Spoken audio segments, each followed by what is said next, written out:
What's going on, guys? Welcome back to the YouTube channel. My name is David, and if you have no idea what I'm doing, neither do I.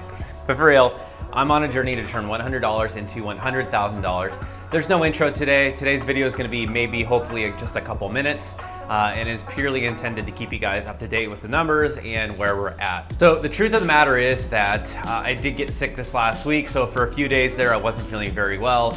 Didn't have the time to film anything, but since this YouTube channel and this whole journey is intended to be somewhat of like a personal diary for myself, I did want to give an update to the numbers and not miss a week or miss a beat in posting any videos. Something that I did get to do last weekend before I got sick was go to my very first auction with a buddy of mine. Overall, I think the experience was really, really cool.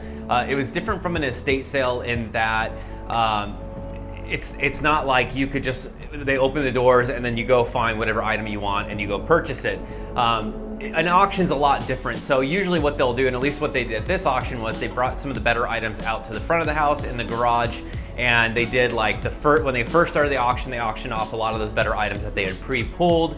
And it's exactly how it sounds. So they'll start out with the numbers, see who bids on it, and they'll keep going higher or lower to get those bids and see where they end up on the items.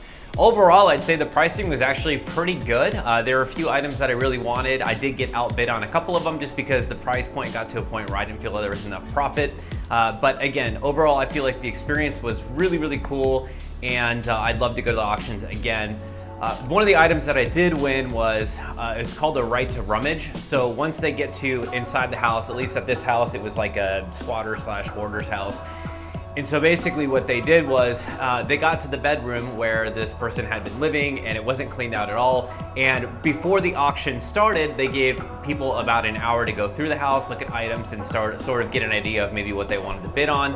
So my friend and I had decided that we really wanted to bid on this bedroom. We felt like there were some good items in there. In fact, we had actually seen a PlayStation 1 stashed underneath the table, and we went through a couple of the CD booklets and found a bunch of video games, so we both agreed that we had to bid on this room. So once the auction got to the room, they did call a right to rummage. So they basically said, you can buy, you can take anything out of the room except for the furniture, and they started the bidding. I believe, so my friend and I got so excited that we actually ended up bidding against each other, but at the end of the day, we won the room. So we did spend some time cleaning it out, but we walked away with some pretty good games and some pretty good items for overall profit. So again, I think the auction was a really cool experience. I'd love to go back and do some more of them. I plan to in the future.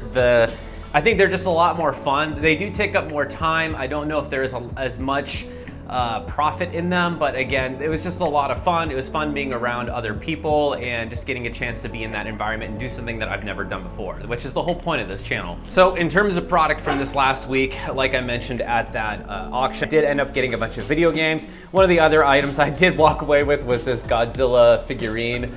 Surprisingly, Godzilla figurines are collectible, and this sold for $20 plus shipping already. I did go to a garage sale, got this vintage Grateful Dead carnival mirror.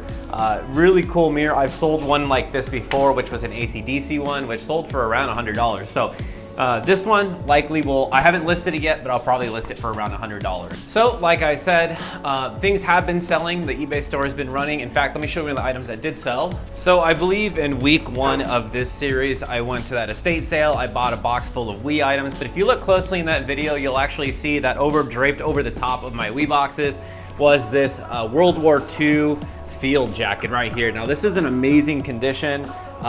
Really, it's a really cool item. Unfortunately, I don't collect World War II memorabilia, but if you're ever out there and you see stuff like this, especially with the old vintage World War II tags, really can be worth good money. So I think I picked this up for $10, and last night it sold for $110 plus shipping. All in all, I think I'll walk away with about a $90 to $100 net profit off of this one item. So to wrap up the video, basically that's what I'm gonna give you an update on. In terms of sales, we had around 17 sales this last week, bringing our new net profit, let me look this up. So our new net profit is $782.04. Did I get that right? I did get that right. So, I mean, we're making pretty good progress. Again, I wasn't hitting it so hard this last week with just not feeling super well and just not having the time to do so, but hopefully this video, if anybody really cares or really following along, hopefully this keeps you up to date as to what's happening.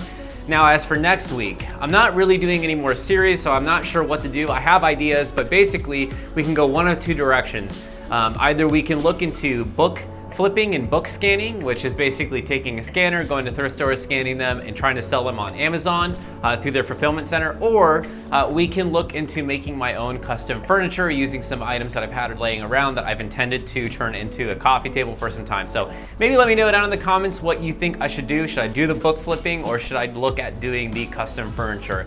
I'd love to hear what you think down below. Thank you guys so much for watching, and I'll see you in a week with maybe a better video. All right, peace.